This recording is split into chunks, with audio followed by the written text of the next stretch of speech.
Hello, friends. Today's episode is brought to you by From Within Records. Statement of Pride, new record out now on Youngblood Records. If you haven't yet, please go grab yourself a copy, support the band. They're coming to the West Coast, which I'm so excited for. Statement of Pride at Program, it's going down. I hope to see all of you there.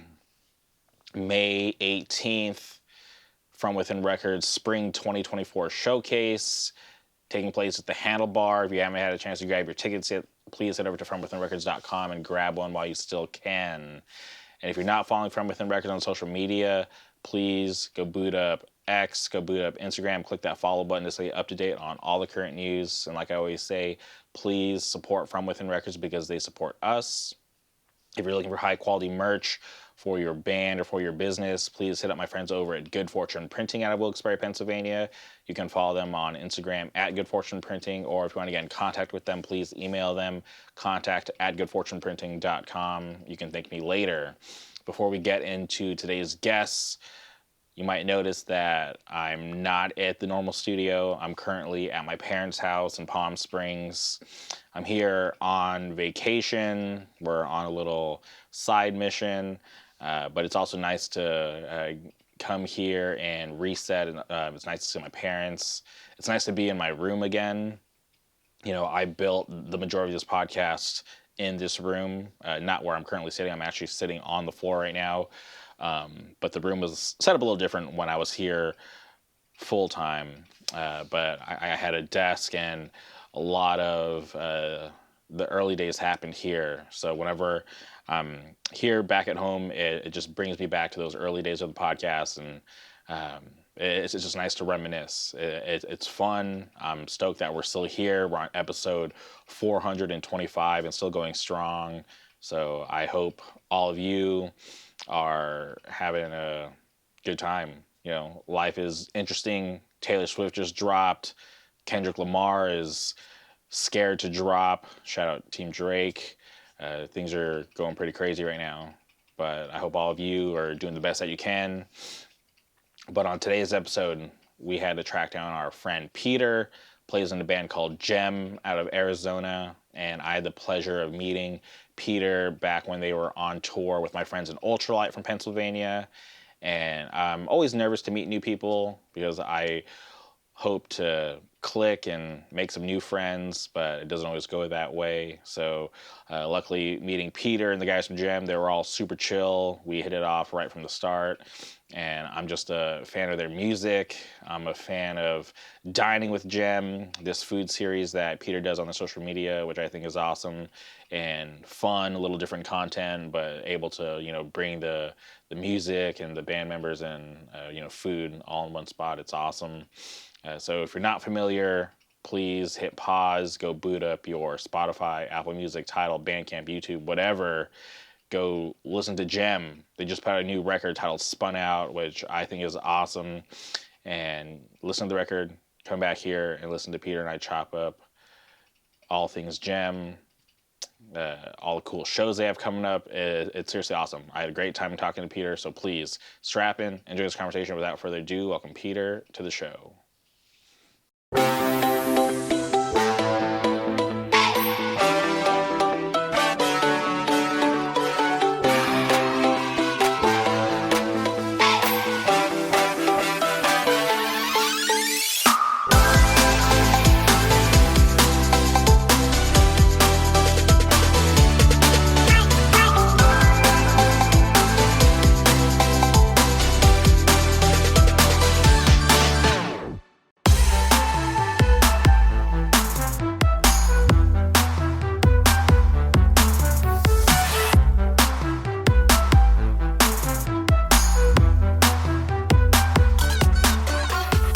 All right, and we're recording.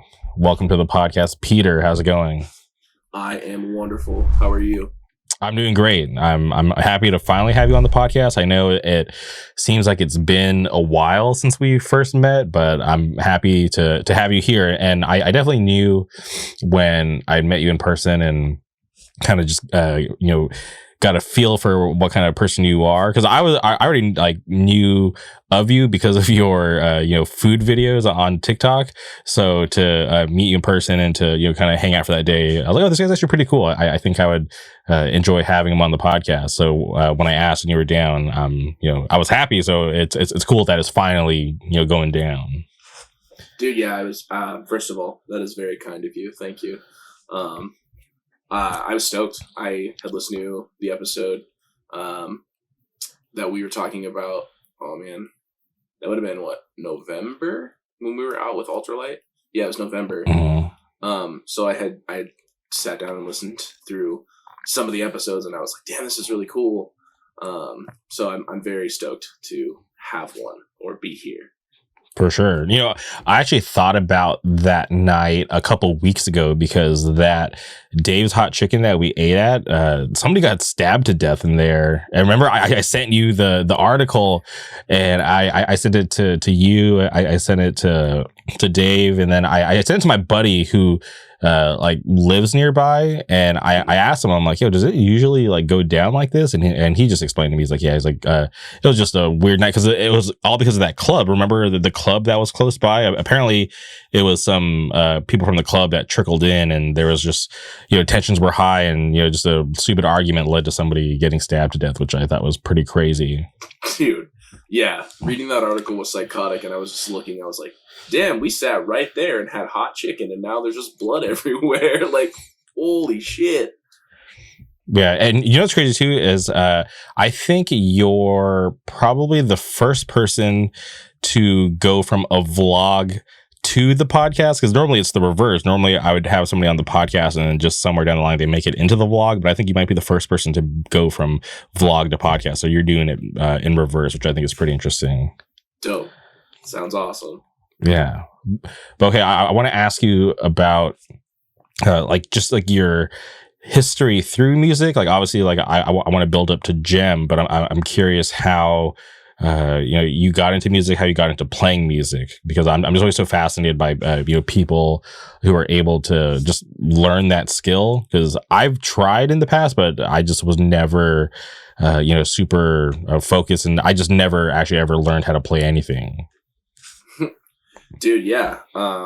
It happens. I think a lot of people try to pick up an instrument and get to a point where they're like, oh, maybe like I don't want to do this. And that's okay. Like, I like that people are at least trying, because that's cool. For me, like growing up, music was very, like, I was surrounded by music, and I had different avenues. But mostly for me, my dad and I would go for drives. That was just kind of like our thing, like how we would hang out. And he would take me simple places. He'd run up to the convenience store and I'd go with him and whatnot. But every time we would go on drives, he would play Kiss Alive 2.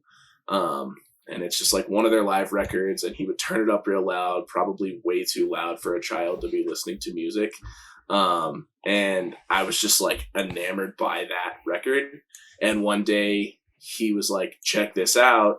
And he showed me a video, and it was Gene Simmons, and he had his like signature axe bass, and he was like spitting blood, and there was fire. And I was like, as a kid, I was just like, oh my God, how do I do this? And so for my 10th birthday, I was like, I want a bass. That's what I want to play, bass. It sounds so cool. And my uncle bought me a bass, and inside the case was a how to play bass book and Spreading the Disease by Anthrax. And he didn't even know it was in there. Like, he's just like, oh yeah, I bought it at a pawn shop, and it was with the case. So I just started kind of going after it. And like my dad being into like rock and metal, my uncle was into things like Pink Floyd and Led Zeppelin. My mom loved Prince. And so I just kind of fed music taste from my family and got a real widespread view of how music is. And I was just in love with it. I didn't have a ton of friends growing up, and, that's whatever at this point. But I just kind of filled my time with learning how to play music, learning how to listen to music, surrounding myself with, how riffs are made and how drum beats are made and how vocal patterns are made. And on top of that, I was very involved in like musical theater. And so really, I just wanted to get my hands on being involved with music in any capacity that I could. Damn, that's cool that your family was, very, into music, but also very supportive in getting you an instrument so early on. Because sometimes there could be a barrier to entry just because getting equipment can be expensive depending on what kind of route you go. So I think it's awesome that you're able to get a bass so early on. Yeah, it was awesome. It was very cool that my parents were like, "Oh yeah, that could be something cool for you to do," um, you know, and that was great because look at me now. And I'm curious because you're in Arizona now, but is that where you grew up? Yeah, I was born and raised in Phoenix, Arizona. The only time I've ever lived anywhere else was after I finished audio school. I lived in Hollywood for a few months. Basically, it was right after the housing market crash, and so finding a job was next to impossible. And I just ran out of money that I had saved up and ended up moving home. So yeah, but yeah, I've been in Arizona pretty much my whole life at that point. And I'm just curious, Hollywood, is that because where the school was? No, I just said they were just kind of, the school was like, you got to be in one of the hubs. Arizona's not a hub, go to LA, go to New York, go to Chicago, and we'll help you get like an internship in a place. And like, that didn't happen. It was just kind of like, once you left the school, they were like, oh yeah, you got to have intern hours so we can send you your certificates. But like, that's on you. So it was kind of like a bait and switch, unfortunately. But yeah, so I was just like, oh, LA's cool. I love California. I got a lot of family out in California, not in the LA area specifically, but I just was like, that's the hub. It's the closest. I can go to it. Let's do it. Now, I feel like with the power of the internet, I don't even really feel like you really need to be in certain places like that anymore. Because I feel like you can make anybody can make things happen anywhere if you're like really, really committed and dedicated. Yeah, this was back in like 2010, so okay, kind of before, not before necessarily the internet, but I would say it was right on the cusp of access to things like streaming services, and right at the same time where audio tools were becoming consumer grade rather than just professional grade.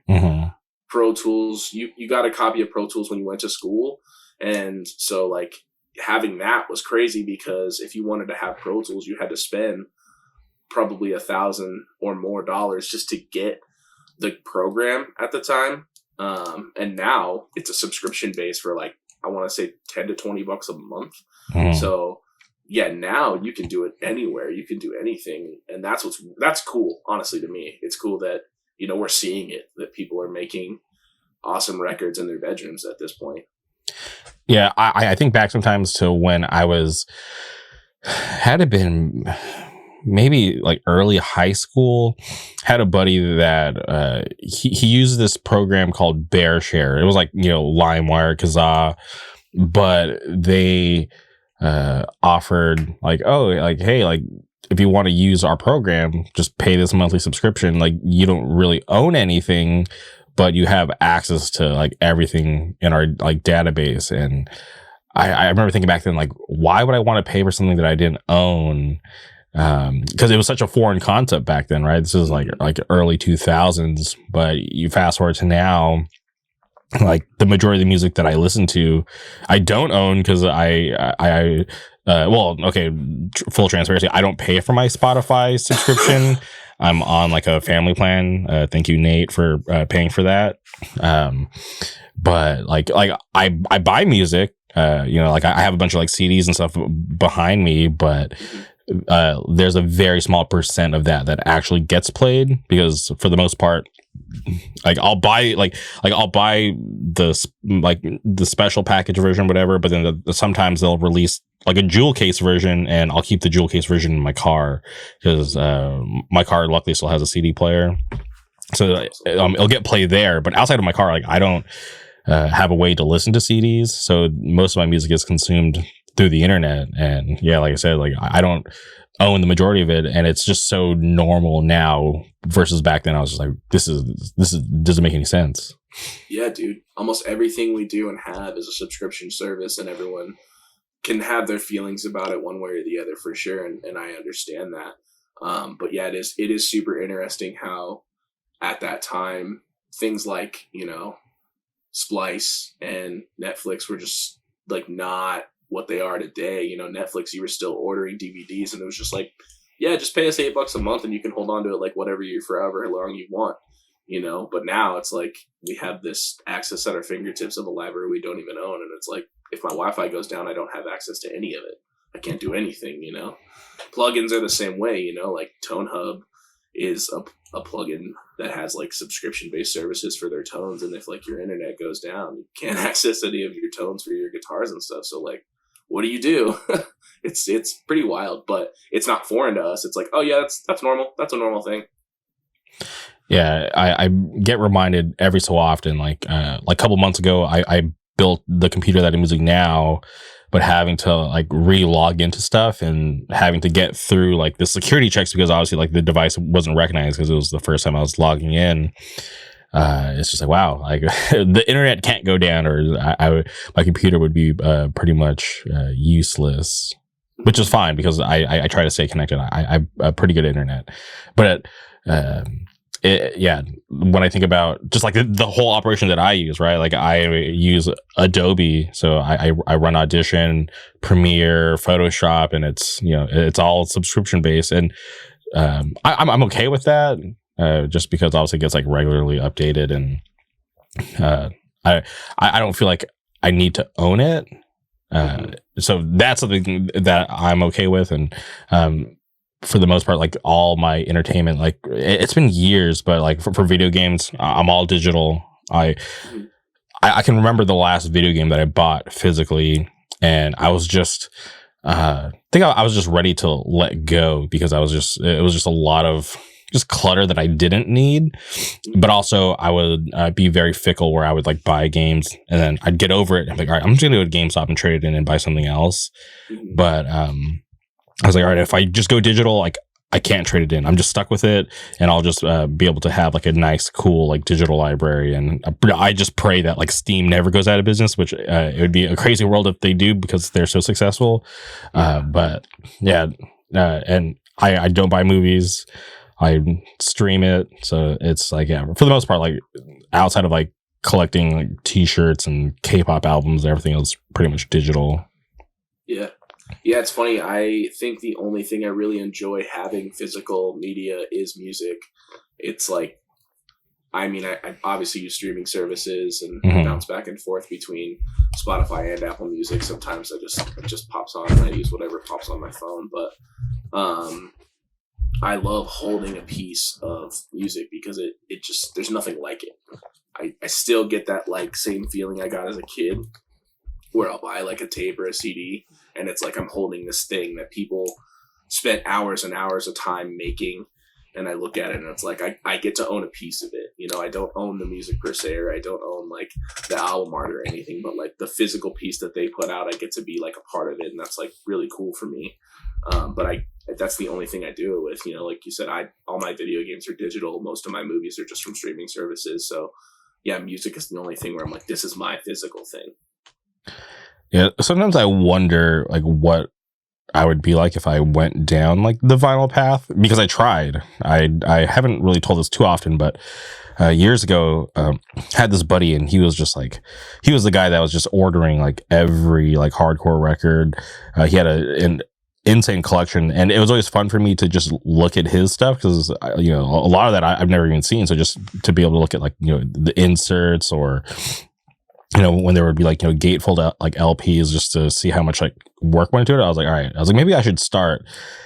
So I was like, all right, if I'm going to start, the first LP that I want is like my favorite record from Newfound Glory, which is like one of my favorite bands. So at the time, this was years ago, I went to buy Catalyst on vinyl, but I didn't know that they didn't press it on vinyl at that time. So I was just like, okay, maybe this is a sign to not collect vinyl. So I just never had a full collection. Like there's I have some vinyl, like I have like Fury's stuff on vinyl, just like there's like very select bands that I would like I'll buy on vinyl, but it's not something that I like actively do. Yeah. I'm not actually heavy into vinyl either. I have a few records, but it definitely isn't the path I was like deep into. For Mm-hmm. me, it's cassettes right now. I'm not like constantly fiending for a cassette. It's not like a thing that I'm doing. But if a band I like has a cassette, like I'm pretty much gonna buy it. Like it's oh, I see it on your table, I snag it because it's just like I get that, you know, and it's cool to have.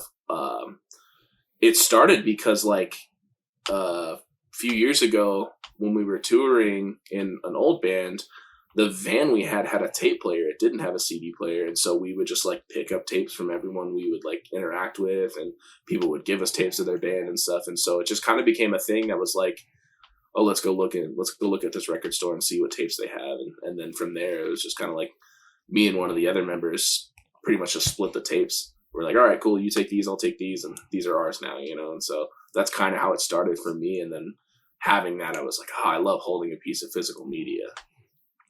Yeah, I always think it's pretty interesting that format is still like beloved, but it seems like the majority like kind of skip over CDs. It's like, you know, tapes, vinyls, and there's a small chance that CDs might get made, which is always surprising to me. But I also I get it. Like, you know, CD players aren't everywhere like they used to be, but neither are, you know, tape decks or record players. So I always think it's interesting that CD is just kind of just like not really you know, heavily focused on like tapes or vinyl in this day and age, right? In 2024. Yeah. I think it's just a thing to have. I don't even think it's for listening purposes. I think most people that buy a record or a tape or a CD aren't using it to listen to. Mm-hmm. I think they're just having it so they have something that's not a t-shirt, essentially, which is cool. Like, you want a piece of the art that we made, like, in a different format, awesome. And then you're still going to go listen to it on Spotify, Bandcamp, Apple Music, whatever. Like, that's great. Look, it's great for us, you know, because not only did you, like, give us money from that, but if we ever were to hit the threshold on Spotify, then we'll start making 1/1,000,000th of a penny per stream, you know, or whatever terrible rate they pay.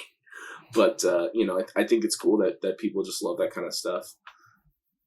Yeah, I think it's like a nice like keepsake to have something from your favorite band, because obviously it's really cool to buy, you know, t-shirts, hoodies, whatever, but to have something else like other than clothing, I think it's really nice. Yeah.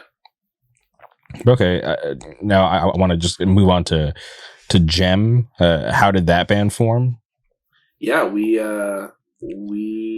well, really how it formed was I was going through some very dark times, and kind of offhand in one of my therapy sessions, my therapist had mentioned, hey man, like, you talk about music and like what it's done for you. Like, do you still play music? And I was like, oh, not really. And I kind of burned myself out a little bit. And he was just like, seems like you're pretty unhappy, so maybe try picking up your guitar again, you know, and starting a band if that feels like something you're capable of, you know, because maybe it'll do you some good. And so I did, and I called up some people that I had played music with prior, and that's pretty much just how it started. It was just kind of like, hey, I miss you guys, and I miss playing music with people, so do you guys want to jam? And we did, and it just kind of blossomed from there. I just kind of sat down and said, like, here's this vision I have, here's this idea, here's like the influences I love, and it'd be fun to play this type of music. And everyone was like, yeah, dude, I definitely want to play rock, so let's do that. And when you hit up the other members, like, what were those like influences that you had mentioned to them for the band? Yeah, I just, you know, I said I wanted to blend the worlds of like 90s grunge era bands like Smashing Pumpkins and Nirvana meets like, you know, modern, I don't necessarily want to call them grunge or anything, but I'm sure they kind of sit in that same vein of like alternative rock, where it's like Super Heaven, Basement, and just kind of like figuring out how all those bands write songs, and then moving from that into kind of where we're going or where we're headed, you know? Yeah, that's how I used to sell like Super Heaven to people. They're like, what, like, obviously, like when you're trying to sell something on a new band, and like one of the first questions is like, oh, like what do they sound like? And it gets hard sometimes to describe what a certain band sounds like. So I would just totally just listen to it, please. It'll be a lot easier if you just listen to it, because I could, I might be hearing things different, but yeah, with Super Heaven, I would definitely always say, yeah, they kind of sound like Nirvana. If you like Nirvana, you'll definitely like Super Heaven. Yeah, and I think it's like a fair comparison. Both bands are awesome. It's interesting, man. I had a conversation with someone one time about, when you're writing a PR release or when you're writing a bio about your band, like stay away from comparing yourself to other bands. Mm-hmm. So you give people the opportunity to hear what they attach to, I get, the for fans of sections, those are important in their own right. You know what I mean? It's like, if you want to attach a certain like artist to, oh, this is who influenced us, or this is why like we think you'd like it, you can totally do that. And it's not a problem. But it was an interesting conversation about how, like, you're right, everyone does hear something differently. I've had people come up to me and say like the most random bands that like I don't think are anywhere close to an influence for me. Mm-hmm. And it's interesting that they hear it, because then it makes me go back and listen to it like, okay, well, how did they hear this? Okay, where can I find that? And then that kind of just opens up my brain to go back into the process of like, someone heard this little thing, so like, what are they hearing? Oh, okay, so this guitar lick sounds like this. Cool. Well, how can I like emulate that in a different way, or like how can I make that my own type of thing? Not like stealing from them or anything, but just like the composition of a song, 100%. Yeah. For fans of, I always try to stay away from that, because I always like to listen to like a new band with like a clean slate. I'm like, all right, I'm just going into this with hopefully no bias, because even when it's like, oh, ex members of whatever, I'm like, I literally don't care. Like, just because they played in that band doesn't mean like it could sound totally different. So like that point is irrelevant, And I feel like if I was a fan, or that much of a fan of somebody, I would already know that they were like from that band. So to me, that was never really like a good selling point. I literally just didn't care. I was always just focused on, what does this new project sound like, I think it's interesting when people do that, and I don't know how most musicians feel about it, but I can definitely empathize and understand that if you're putting out a new project and someone is slating it as members of this band, if that band is like done, like, and this is your new thing, are you feeling some type of way about someone just comparing you to your old thing? Or like, sure, you can still be very proud of like what you did, but does it feel like it's diminishing like the new thing that you're doing? And does it feel like you're only going to listen to this because you listen to this other thing, not because you enjoy this music or this music is good? Like, I don't know. I think it can be unfortunate to do that to some people, kind of like pigeonhole them into, well, you're going to like this because they were in this thing, It's not necessarily a bad thing. Again, be totally proud of the stuff you've done before. And there's people that have like, been in important bands that are in important bands again. And I think that's cool, and obviously it doesn't, even tie into the whole like super group idea, because I think that's a whole different beast. But I always often wonder if some people don't feel great about just being pitched as like, this is the new band of the person from this band, so you're probably going to like it if you liked that band. I don't know. It probably sounds silly, but I definitely get what you're saying, but yeah, because like I know people who played in like pretty prominent bands. They move on to a new project, but nobody wants to talk about the new project. They just want to talk about the old band, and it's just like it's just pretty.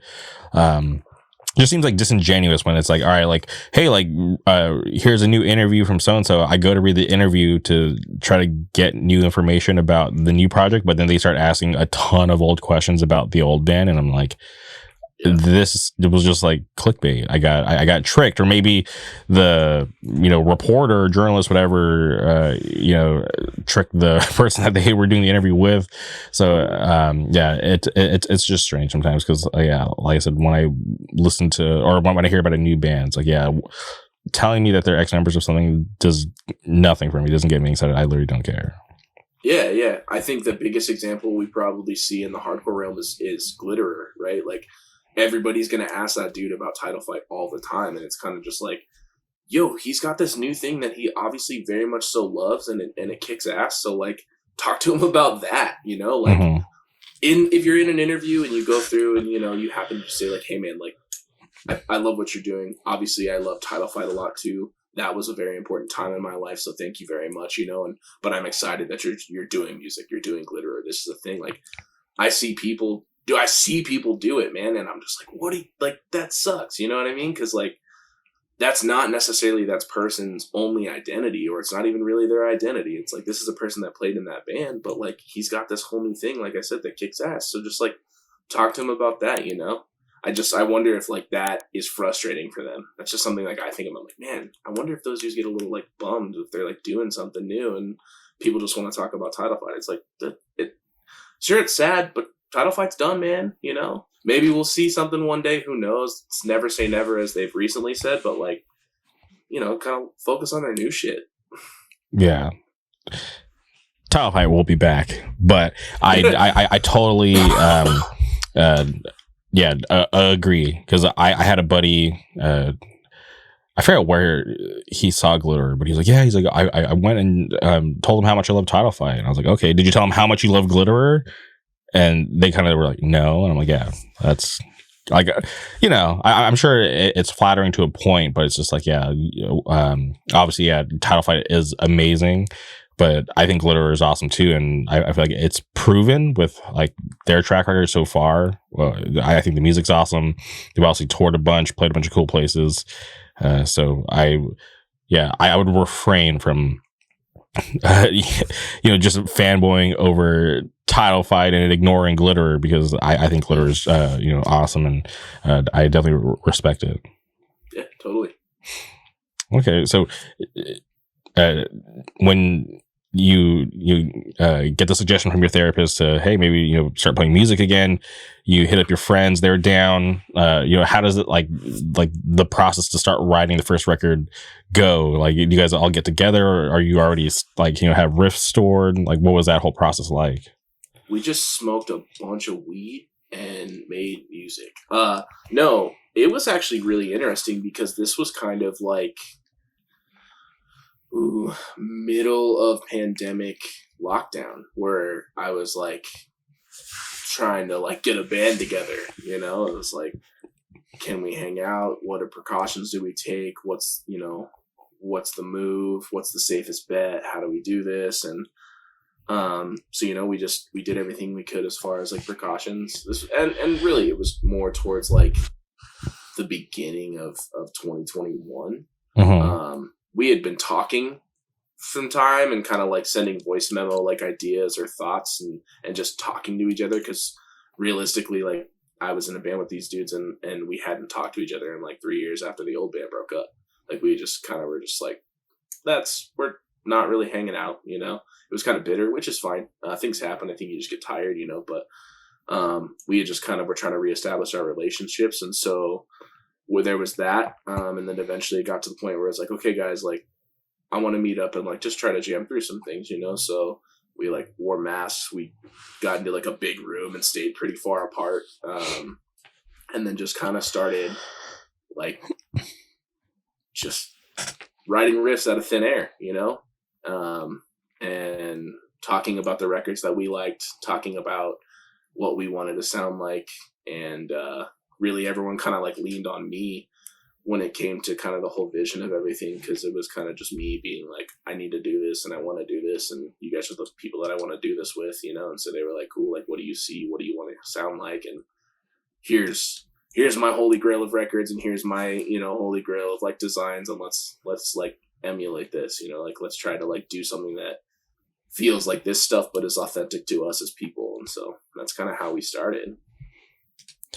And I'm just curious, like, you guys took precaution, but do you remember what Arizona was like during the lockdown? Because I remember I did a road trip to Austin, Texas, because my friends and I were just getting so stir crazy with living in California, and at that point, it was like, all right, we're gonna reopen, and then things opened for like a week, and it felt like this just nice release. But then they're like, all right, like that was not the best idea. We got to go back to being locked down. And it was just like, the rug was like pulled from under us because we thought we were like going to be able to finally get back to normal life. And it got to this point where we were just like, fuck this. Like we have to just get out and just see like what other parts of the country are like. So the friends that I went with, my buddy Nate, who I mentioned earlier, and my buddy Johnny, they're like really into horror movies. So they're like, hey, like we want to go see the Texas Chainsaw House. Like, how crazy would it be if we just drove there? And we're like, fuck it, like let's go. And I remember it felt like every state that we drove through, it was like, okay, California was like, mask on, Arizona, mask off, New Mexico, mask on, and then Texas, mask off. So we were like, there was a point where like we had like entered New Mexico, fresh from Arizona, and we weren't wearing our masks, and we got like all these like dirty looks, and we had to get reminded like, hey, like you have to wear masks here. And we're like, oh shit, like our fault, like we didn't know, like we were just kind of driving through. So I'm just curious if you remember, if you can talk about what it was like being in Arizona at that time. Dude, yeah, Arizona, it's the Wild West, bro. Like it is lawless most times. Most people are just like, I don't care, I'm gonna do kind of whatever I want. And that was a crazy thing because we, like me and my family, like we were very cautious. Like we made sure to take precautions well. And like I couldn't care if someone was like, oh, you're still wearing a mask. Like, yeah, man, like I live with my 92-year-old, or he's 93 now, and my 90-year-old grandpa. Like, I'm not going to risk it to, like, for comfort. And it's not even, like, that uncomfortable. You know what I mean? Like, I'm going to put a mask on so I can go to the grocery store and come home knowing that, like, I took a precaution, like, that extra layer of step. It's no skin off my nose for sure. And I don't care what somebody else says to me about it. Like, someone's going to sit there and get mad that I'm wearing a piece of cloth on my face. Like, what a psychopath, So, but Arizona very much so was kind of just like, most people just stopped caring pretty early on. I feel like we opened up quick too. I feel like it was not even like that far into 2020 where our governing body was just like, yeah, fuck it, let's open up, we're good, let's run it. And everyone was like, cool, we're running it. So yeah, it was definitely an interesting time for sure. Yeah, and it's a trip too because we're in 2024, so we're like years removed from when the world was like that, and it just doesn't even seem like it was real. Just the way how things are today, right? Like we're back to normal. Obviously, like people still wear masks, but right, there's like no curfew. I still like. There's not a whole lot of like, remember, there's like the patio dining, stuff like that. So like when I think back to it, it's like, geez, I can't believe we like survived that. That's like so trippy to me. Dude, yeah. I tell people it feels like we lost time collectively as an entire like species. Like it just feels like the entire earth stopped for a minute. And that time didn't really exist. Like I think about, like all the stuff that we didn't do and all the stuff that like we couldn't do. And then there were people that were just like having to fucking go to their jobs every single day and risk their lives for consumerism. And it was like, it's such a weird time, man. It like blows my mind that we like went through that. And then there's people that like, just they're forever changed in a way that some will never understand, people that were just told like, suck it up, you got to do it, for everyone else in the world. And it's like, I feel like a lot of us had so much more comfort than we are willing to admit. And we don't understand that there were a lot of people who their life didn't stop. But things were vastly different, Yeah, I was one of those people that I didn't stop working. My life didn't really change, as weird as that sounds. Like I still worked the same that I do today. The major difference was that I just wasn't really hanging out with anybody, right? Just because I wasn't sure how like certain people felt about the whole thing. So instead of making it weird, I was just like, all right, let me just do my own thing till it's safe or deemed safe. But yeah, but for me, I always feel like I look at it a little different just because, yeah, like I didn't stop working. Like I still was paying rent. I wish I didn't have to pay rent. Or, you know, I remember when like you know, Biden was sending out those checks, the Biden bucks, just a crazy time. And, you know, I did that road trip, which was, very interesting. And then I got on an airplane in 2020, and just like thinking about that was really strange too, because I'd never, like, to this day, I've never seen an airplane like that empty. Yeah. But I was just,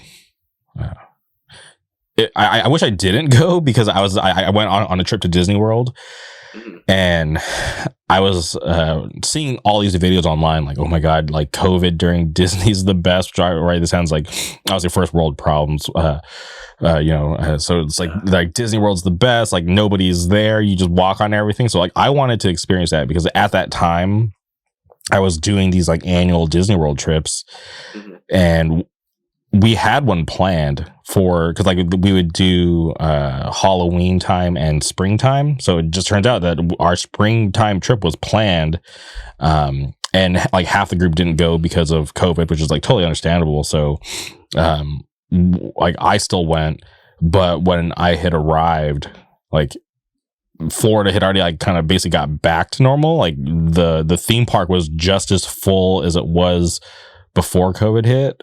So I was like, this is crazy. Like we're all just here melting under our masks, and it's not a ghost town like I was expecting. So I was like, I should have just stayed home, because like if I would have died because of COVID or something, like, just to try to experience Disney World during COVID, it definitely wouldn't have been worth it. That's great. Yeah, but luckily I survived, and I'm still here. Yeah. Hell yeah. Okay.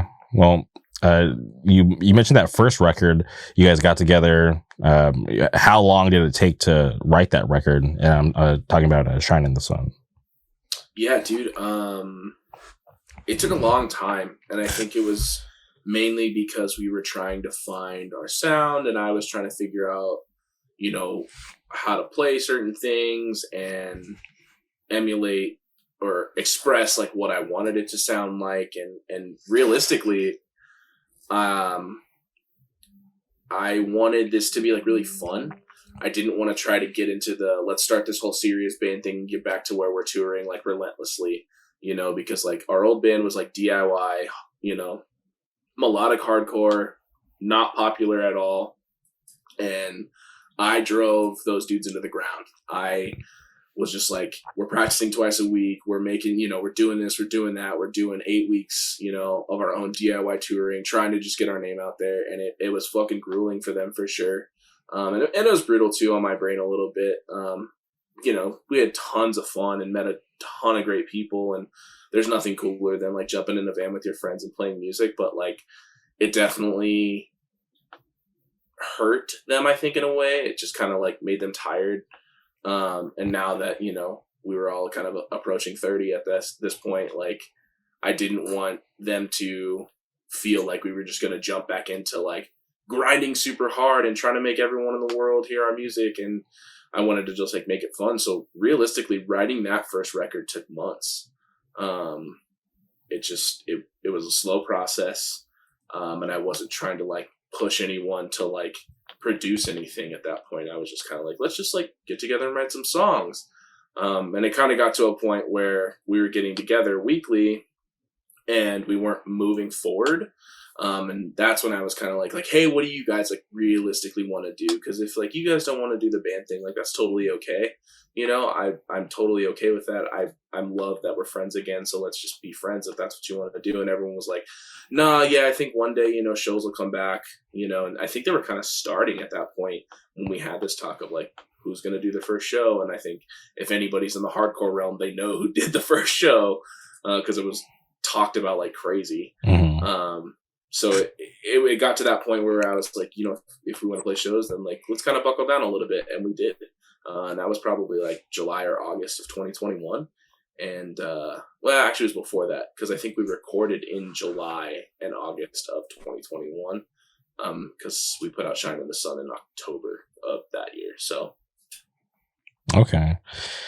That's I like that you didn't want to try to put that pressure on them again, just because you saw how the other band ended, which I think is awesome for you to be okay if if Gemm didn't go anywhere. I like that you were happy with just having the friends back. Mm-hmm. Yeah, man. I mean, fully can admit that I think like I'm not alone in the responsibility of it, but I think we made each other miserable, and I just didn't want it to start off that way. I didn't want it to get to that point, I didn't want to start this new thing and be balls to the wall and everyone get miserable within a month and then just be like, cool, we just won't talk to each other again. And like that would suck. That sucks, Okay, so you mentioned Shine and Sun came out October 2021. When was it that you guys actually finally played your first show? It would have been right around then. We played our first show at a venue called Valley Bar with Quicksand and Narrowhead. And I think that was November. If I'm not mistaken, I think it was November. Right after that had come out. And it was awesome. It was, pretty much sold out. Yeah, I think it's sold out. It was a great first show for us, and people were really into it. I had pressed, I guess isn't the term. I had made 25 tapes, and we sold all of them that night, which I did not expect at all. And I know that's like a low number, but it was just like first show, new band, nobody knows who we are. We get to play this badass show with two really sick bands, and people in the crowd fucked with it. And we had like a couple shirts, and we had the tapes, and we sold out of tapes and almost all the way out of merch that first show. And that really kind of just like sent it off, and everyone was just like, this was really cool. This feels like it's doing well, Mm-hmm. And I'm curious. You don't have to reveal the details if you don't want to, but for a new band like Gemm, like how did you guys get on a bill like that? Obviously, I assume you had to know somebody, just because I feel like that's a pretty big show to have be your first one for a new band. Dude, yeah. Funny enough, I think I just emailed the promoter. I was just like, hey, like, we're a new band. Here's our music video. I think we had both music videos out at the time. Check these out. Let us know if you need an opener for the show. Maybe it wasn't November that show was. Maybe it was later than that. But still, like, yeah, I just emailed, and then they were like, yeah, totally. Let me email the agent, and the agent was like, yeah, this band's cool. Let them play. And so we got to hop on, which was dope. And then we found out, like, okay, so I guess I shouldn't say we don't know anyone. Me and one of the other members of Gemm actually worked at Valley Bar for a few years, but like have since obviously been way away from that. Mm-hmm. Not even close to like, we're not involved with them as far as like working there for anything. But like we know the sound engineer who works there now, and he was there at the time we were there.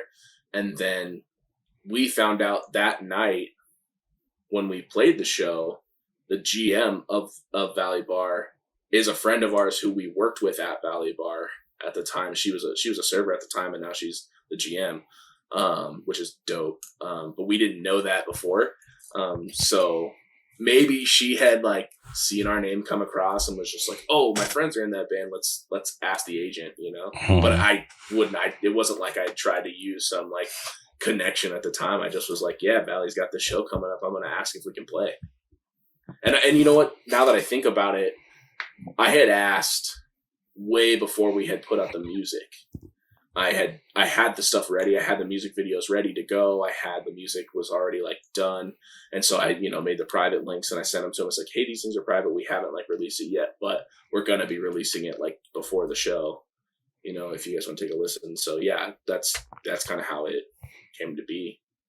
Hey, I feel like maybe they had like this sense like, oh, these guys are probably pretty professional. They have these music videos and they actually have something to show, which is cool because I feel like most situations it doesn't hurt to ask, right? And I get it, like people could be scared of rejection, whatever. But I feel like if you want something, you should just go for it. Totally, yeah. most of the time, like you say, there's no harm in asking. I think having like situational awareness is super important. Yes. Because there are situations where like there might be harm in asking, you know, and or not harm, but like, you know, just randomly asking some, you know, like big ass band if you can like open their tour. Like that'd be kind of like a wild assumption, or you know what I mean, stuff like that. Mm-hmm. But like, yeah, like if you want to play a cool show, like just fucking email the promoter and ask. You know, if you want to like I'm a photographer, so like if you know want to photograph somebody at a show, like just shoot them a message. Hey, like I'm a photographer, I'd love to shoot the show. You know, would that be okay with you? Dope, awesome. If you're emailing someone or messaging them and asking to like take photographs of them, for the love of God, do not ask them for money. They're doing you a favor. Like they're gonna like hook you up with probably a photo pass, or like they're letting you shoot a show. And I know most venues nowadays are like, if you don't have a photo pass, you can't shoot. So like they're helping you out, and like you approached them. Like don't be weird, man. Like I've shot so many shows for free, and everyone shot so many shows for free because we love it. But I think that's a hardcore thing, man. Like I talked to some of my friends who like aren't involved in hardcore at all. That's friend group B, as I like to call them. The whole world is like different, and they're just like, "What do you mean you've shot artists for free? That's crazy. I would never do that." And I'm just like, "Do you not love the thing?" Like, and I'm like, damn, maybe nobody like rides hard for the thing like hardcore people, except juggalos. Juggalos love juggalo music, so I think hardcore and juggalos might have more in common than we think, you know? Yeah. I'm not too familiar with the juggalo world, but hardcore is definitely a special place. Because, you know, we're a community built on, you know, helping each other grow. So, for me, that isn't a foreign concept to do stuff like that for free, but yeah, to ask, and then, you know, later on be like, hey, like, I want money if you want these photos. That's fucking weird.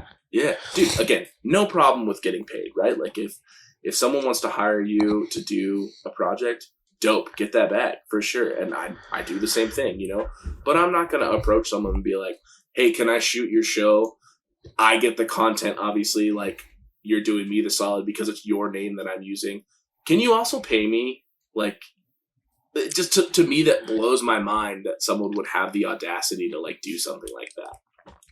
Yeah, I remember, and I don't want to name this person, but I remember I had hit this person up for, like, I guess, camera work, and and they were down, but it was so funny because they asked me straight up, they're like, "You're gonna pay me, right?" And I was like, "Yes, 100%, of course. Like, I'm asking you to you know, to work on this thing with me for like a full day. Yes, I do not expect you to do it for free." But it was just I thought it was funny because obviously when it gets to the business talks, people can maybe get awkward, but it's just like, no, like if we're doing business, I understand like these business talks has to happen.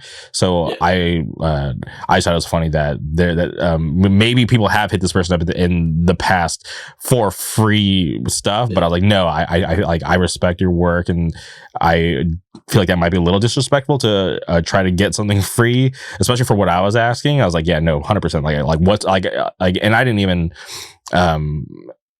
tell them like, oh, like I only have this kind of budget. I just asked them, I'm like, hey, like, what are you comfortable with, like, you know, for this type of work, you know, because we never worked together. So I want to make sure that they feel properly compensated, because I never want to have anyone like, you know, walk away and feel cheated, right? Because I'm always trying to do good business.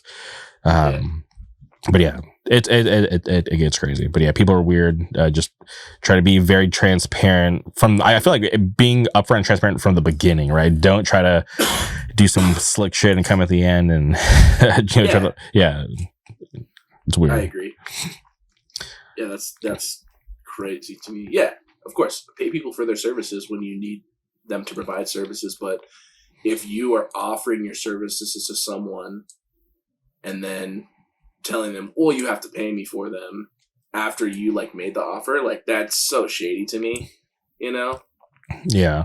I don't know. I mean, obviously, there's like, you know, logistics and specifics that come with the territory of all that. You know, you can't just like blanket statement, this is how it is. But like, it blows my mind, the audacity of some people just being like, oh yeah, let me do this thing, for you, and then you have to like compensate me for it. Like, yeah, exposure doesn't pay my bills, but also like, if you're hitting up a band like Tsunami or Drain and being like, oh, can I shoot the show? They're probably they're going to have to probably get you a photo pass, so you're getting into the show for free, which is sick because you're not paying for the show, and that's a cool thing. And they're letting you shoot, them, and you're getting the content out of it. Trying to, like you said, trying to be slick and be like, you need to pay me for this though. Like, whoa, dog, you made the approach. Mm-hmm. I don't know. I can go on about that forever. Again, that only goes back to the like, sometimes asking isn't the right thing, but yeah, I had a buddy who he played LDB, and right before LDB, I wish I would have remembered the timestamps, but somebody had DM'd him asking to photograph his band, but in that setting, I was like, wait, are they just trying to get in for free? So my buddy screenshotted the DMs, which I was like, I don't know if that was the right thing to do, but whatever. I was like, all right. I was like, it's out there. So like, let me go like look at this like person's photography. Cause now I'm interested. Cause like, okay, is this just some random person who's just trying to get in for free, or are they like legitimately trying to like build their portfolio or whatever? And then I went to the person's, Instagram.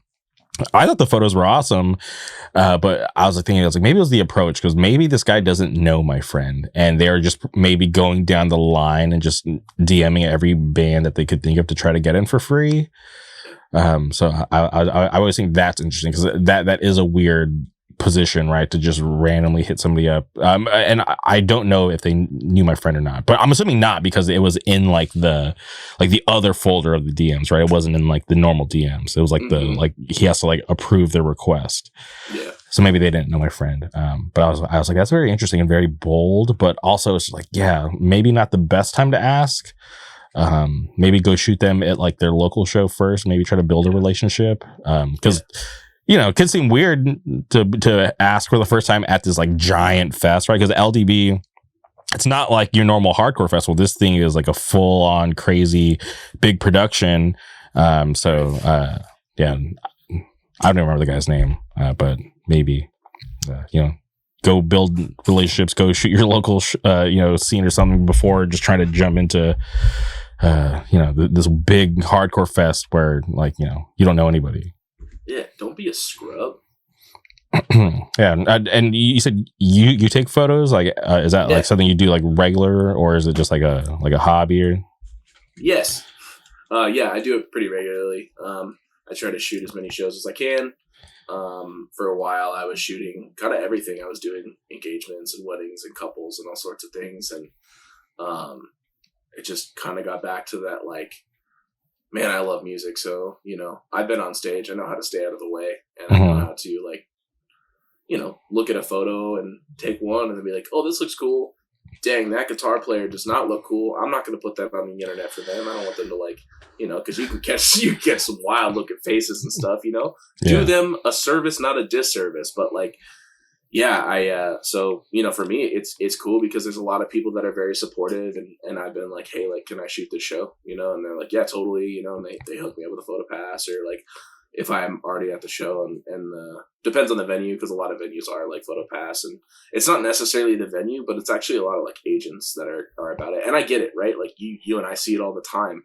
We see hundreds of kids with cameras, and everyone is probably trying to either get that free pass or get that 15 seconds of fame on their their social media, and it's like a lot of us aren't like that. Like I just love taking photos, and I love hardcore, and it feels like a cool way for me to contribute to that, aside from playing in a hardcore adjacent rock band. I'm still trying to be at every show that I possibly can, and still trying to like I make it a point to always be at Sound and Fury, because that is like I love that fest. California is like, it feels like a second home to me. And so like, I just love hardcore, and that's just the way things go for me. And so doing photography and being involved that way is a way for me to just kind of like stay involved in hardcore because, you know, like, I'm going on 33, man. Like, hardcore is a young person's game, you know? It really is. Like, it's, you know, I listen to the music, I'm like, yeah, this riff is sick, but I can think about when I was 15 listening to hardcore, it was like, how angry can something make me? Now I'm a little less angry, you know? I still have things that I'm frustrated about, but I process my anger differently, you know? And I can't really mosh as much, but I still want to be able to contribute to hardcore. So it's just like, try to connect with people, try to, you know, the young bands in my scene that like play shows, take photos of them so they have some, you know, cool photos to post on their Instagram and stuff. And then like bigger tours come through and try to shoot those bands so that I can, you know, have some cool photos as well for my portfolio. You know, one day could someone call me and be like, we want to pay you to like take photos of us on tour? Dope. That'd be fucking awesome. And I am totally open to that, you know, but I'm not like trying to get famous off of being a photographer, you know? 100%. I like that you want to, you know, prop up the younger bands in the scene, because I feel like that is something that's always important to me, and I always enjoy when I meet people who actually care about their local scene and who are like, you know, very prideful of like where they come from. When I was at LDB, I wish I could remember the guy's name, but there's this guy, he was wearing Despise hat, and shout out Despise, those are the homies from Scotland. So I complimented his hat, and him and I tried you know, chopping it up, and he asked me, he was like, you know, tell me about some bands that I probably don't know about from California. And I was like, all right, cool. I was like, I'm happy you asked. I was like, go listen to Big Ass Truck, go listen to Smoked 909. And he was like, what the hell? I was like, he's like, I've never even heard of this shit. He's like, all right. And I could tell he was actually gonna listen to them, because he pulled out his phone and opened his Spotify and like added them to like his like library.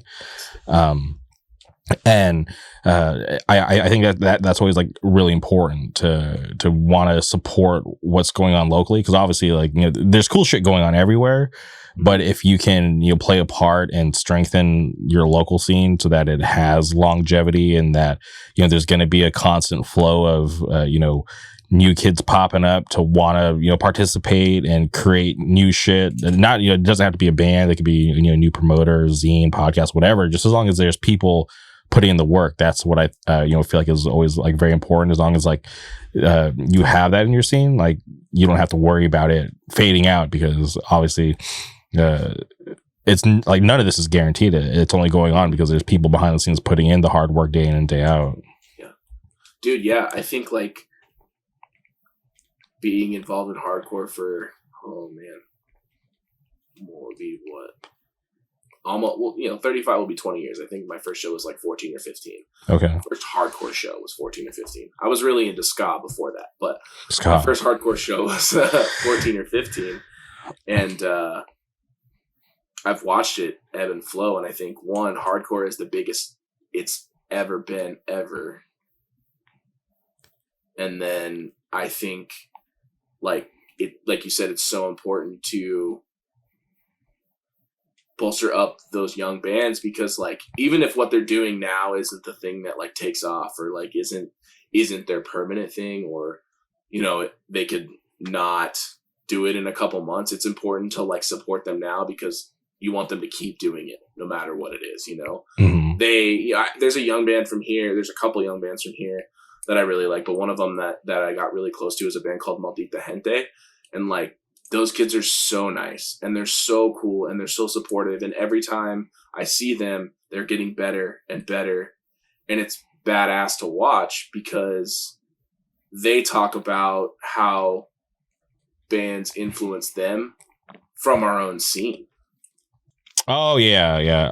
I was just talking about propping up, how important it is to prop up your local scene, just because, you know, you want this younger, newer generation to obviously feel welcome, because if they show up and they have a place that feels like home, where they feel comfortable and they get excited, they want to participate, they start bands, they start booking shows, they start zines, they start podcasts, you know, it's you know, I feel like as long as you're being a positive force and trying to just do good and in supporting your local scene, I feel like that's, you know, just something really important to keep it alive, because nothing's guaranteed. And if you scare everybody away, or if you beat up every new kid, you know, it's going to end with you, and it's going to be a sad time. Yeah. Okay, but going back to Gemm, I just want to ask you, obviously, Shine in the Sun came out 2021, but there wasn't new music until the summer promo for 2023. Mm-hmm. And can you talk about, was that promo supposed to lead into something like, else in 2023, or did you guys just want to put something out just to kind of remind everybody like, hey, we're still here, here's some new music? Yeah, essentially it was supposed to lead into Spun Out. And our process was longer than anticipated. So we started the recording process, like pre-production, in July of 2022. And then we started the full recording process in October and realized we weren't as prepared as we thought. And so it took us a lot more time to kind of do all the pieces. Drums and bass went pretty quick, but guitars and vocals took a lot longer. And we went to the studio with Zach Rippey, who runs Sound Signal Audio out in Mesa, Arizona. And he also is a like tour manager and front of house engineer for a lot of bands. And so at the time he was doing that real heavily. And so in between trying to record bands and mix bands, he was also on the road. So that process took a little bit longer than anticipated. And so it gave us time to kind of come up with a game plan. And so we were like, cool, let's do the summer promo. Let's put out 2 songs. We'll put it on a tape. These 2 songs, World on Fire and Dizzy, are kind of different than everything else we've written. These 2 felt more, I would say, like more geared towards radio, if that makes sense. Like when we wrote everything, we like sat down and listened. We were like, oh, these 2 songs are like radio songs or like movie soundtrack songs. Let's put them out together and see how people feel about them. You know, let's see what they feel about them. And then we'll take these other 4 songs and we'll put them out in October.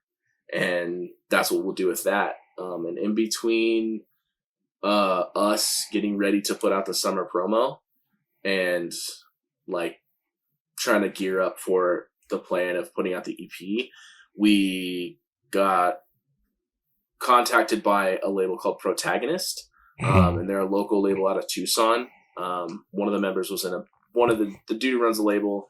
He was a member of a band called Groundwork. And he just was kind of like, hey, I love your stuff. I had been talking to Zach about it.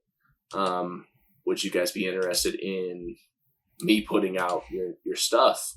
And he was like, hey, yeah, like I'd love to do vinyl records for you. And to me, that was like, holy shit, like vinyl records are expensive to make. But they just feel different than a tape or a CD. They feel like an elevated level.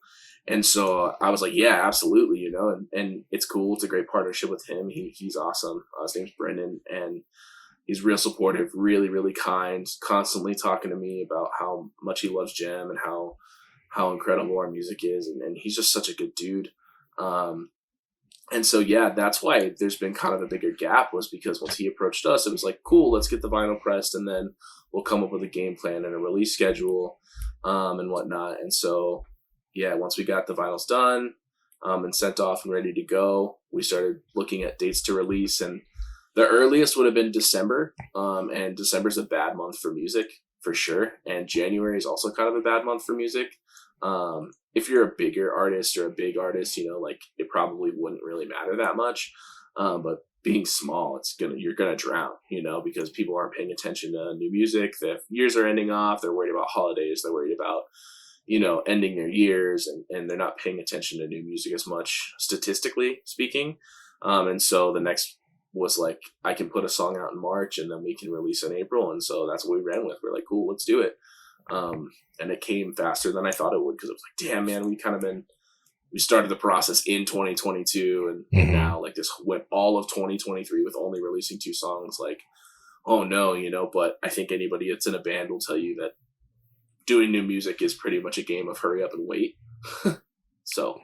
Yeah, 100%. I just talked to some people that have a record that's done, everything's 100% done. They're just waiting for vinyl to come in, and they have to wait till the summertime. Yeah. And I'm just like, geez, It's brutal. That's rough, but that's cool. I'm happy that somebody, especially somebody more local to you, reached out and was a fan of your music and believes in your music that much that they wanted to sign you guys to the label and put that backing and put vinyl out, because that is a big deal. So I think that's awesome. Yeah, man, it feels really cool. It's pretty crazy because like the distribution is through Death Wish. And like if you're into hardcore, you're like, Death Wish is a very like household name, and so like seeing music that I made in the Death Wish store is like, whoa, this is kind of really fucking cool for me. And it feels really cool, and like I have the records in my physical possession now, and they start shipping out the April 5th, and that's when like the whole record drops. So like those records will start shipping out, and it's just cool to like have that piece of media like in my hands. And I'm just curious because I was looking at the record in the Death Wish store. Do you know who did the write up on you guys that's on the web store? Because I was just so fascinated and curious, because I'm like, wow, they did a really great job of selling Gemm on somebody who might not be familiar with who you guys are. I don't know who added things in there. Some of the lines are pieces I sent over, but not many. I think it's like the first two sentences were something I sent over, which I can't remember if it was something that I wrote or if a friend of mine wrote, who does like band bios sometimes. But yeah, dude, that description like kind of blew me back. I was like, yo, this feels really cool that someone, took the time to really like care about this and learn about it. So it's awesome. Yeah. And also I'm very curious about who did the cover art for Spun Out. Yeah. My buddy, Tyler Flanagan. He is a killer artist. He's been doing, a lot of design for a lot of people. He's done some stuff for Death Lens.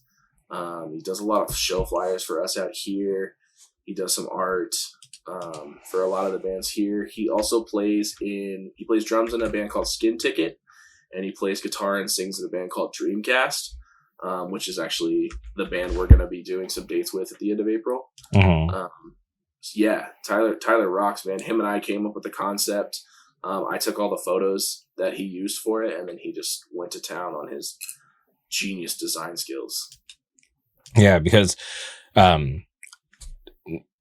when I was looking at the cover art, it reminded me of because Super Heaven, right?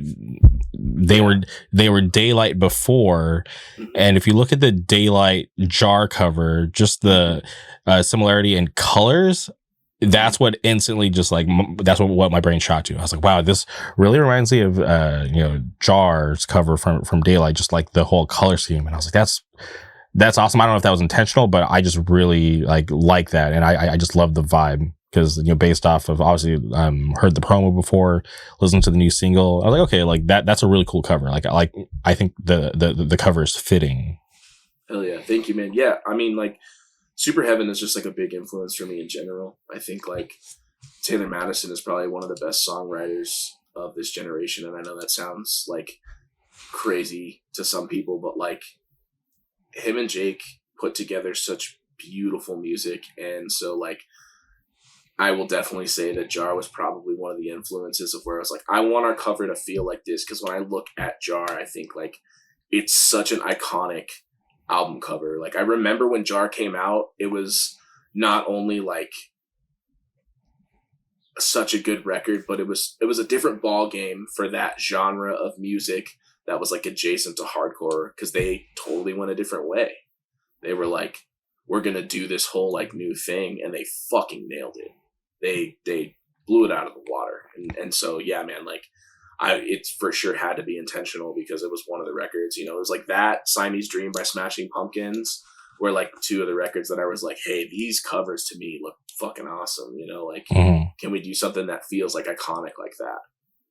That's sick. No, I love it, and I agree with what you said about Taylor and Jake, because if you look at Super Heaven went away, right? They went on like I don't know if they broke up or went on hiatus. I can't remember at this point. But if you look at what they're able to do today, right, the types of shows that they're playing, got word that they got new management.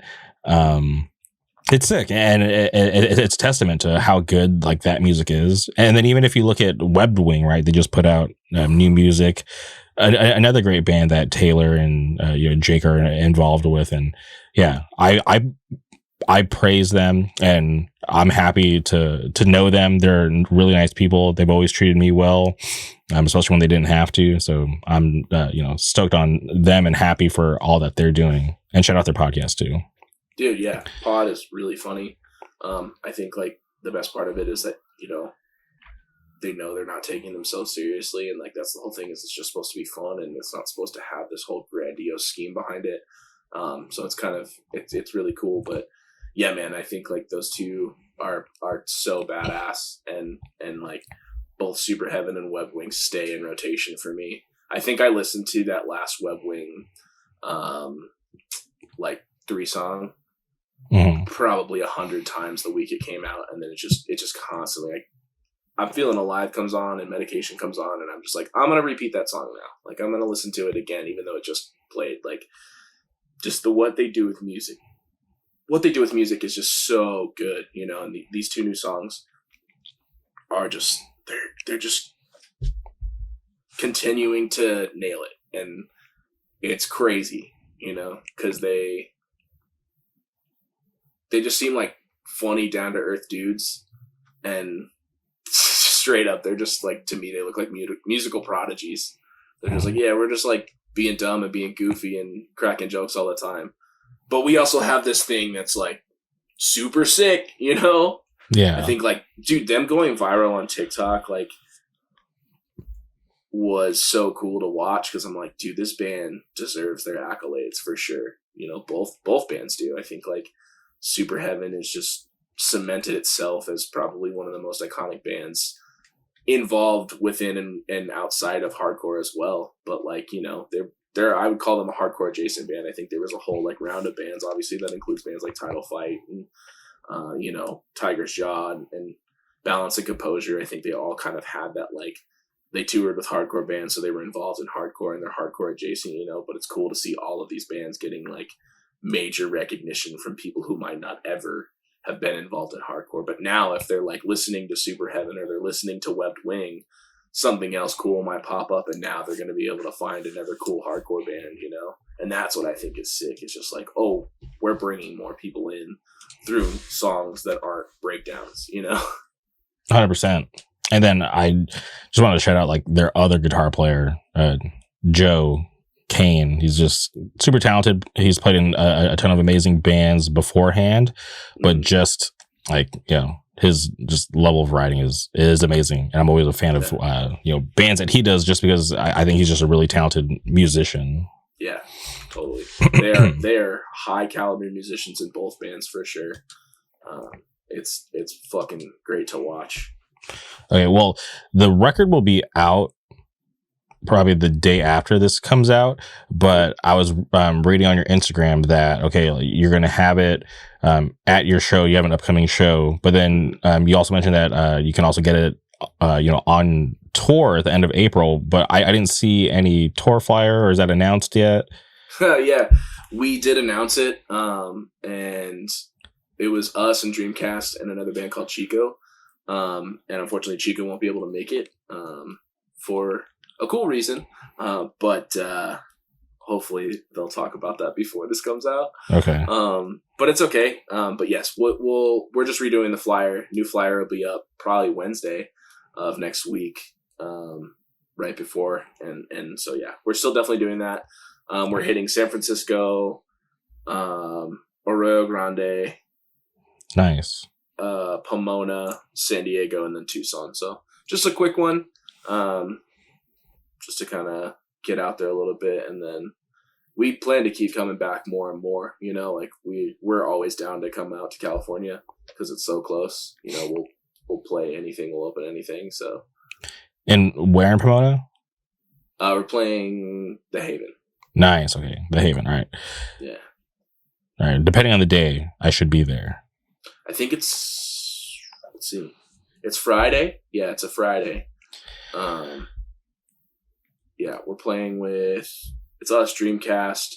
92 is playing as well. Oh, the homies. I know 92. Yeah. Homies of ours as well. So super dope. And then just a couple more bands we're talking to that aren't like 100% yet. So, but hopefully they will be 100% in the next couple of days. So I think it'll be a rad show. I'm very, very excited.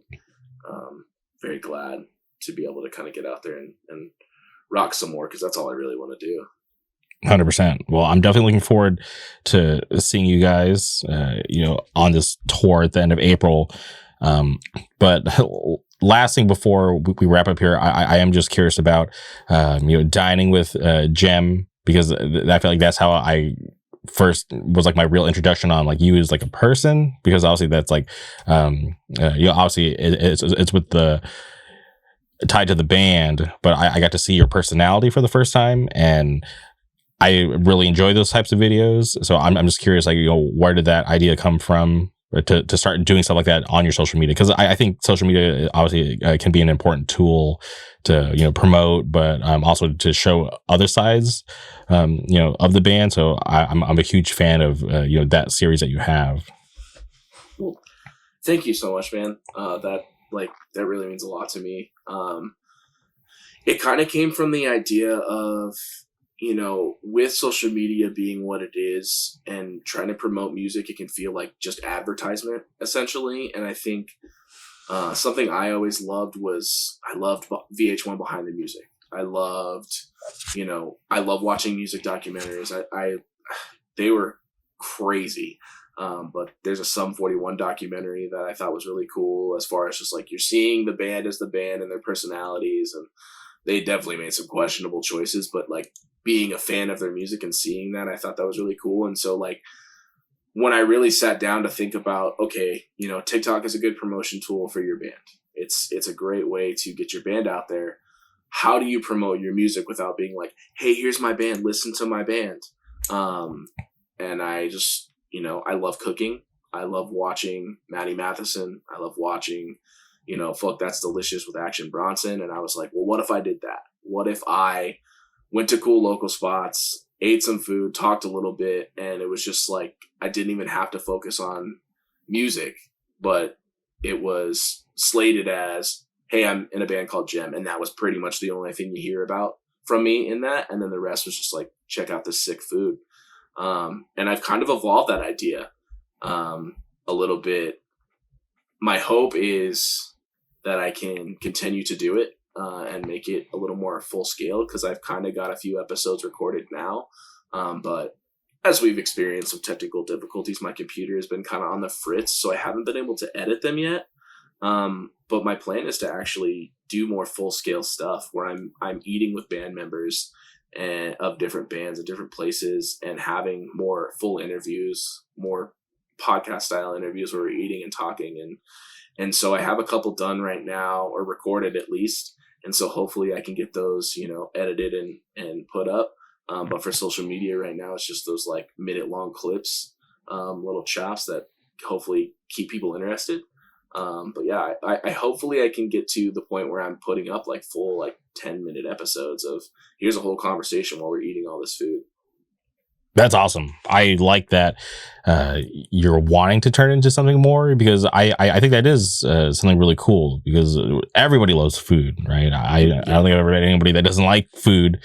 So for you to be able to share those intimate experiences, right? Because I think breaking bread, sitting across from somebody or sitting next to them is very personal. So I think it's really awesome that you're able to, want to do that and tie that back in to the scene and do it with people in bands. Because I think it's enjoyable, because, you mentioned Maddie Matheson, Action Bronson. I watch all those food shows. So I'm a fan, and I think it's cool that you're able to do that, because it's not, you're not like hopping on some trend. You're just doing something that you genuinely like to do.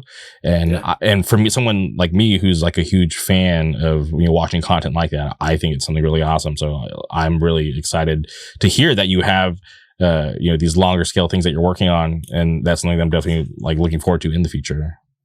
Awesome, man. Well, yeah, thank you so much. Yeah, totally.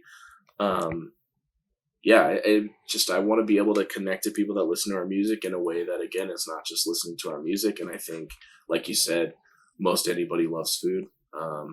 And so, you know, I hope I can be a pretty approachable person throughout my entirety of my life for the rest of my life. And regardless of scale of where I'm at, you know, if Gemm becomes the next Nirvana, and the next big thing, like I want to still be that person that's like, hey, I love your band. Oh, cool. Yeah. Like, do you want to go grab a sandwich and talk about it? Like, I'm down, you know, just like, I'm just a normal person. And I hope I can keep that kind of feeling throughout my entire life, you know?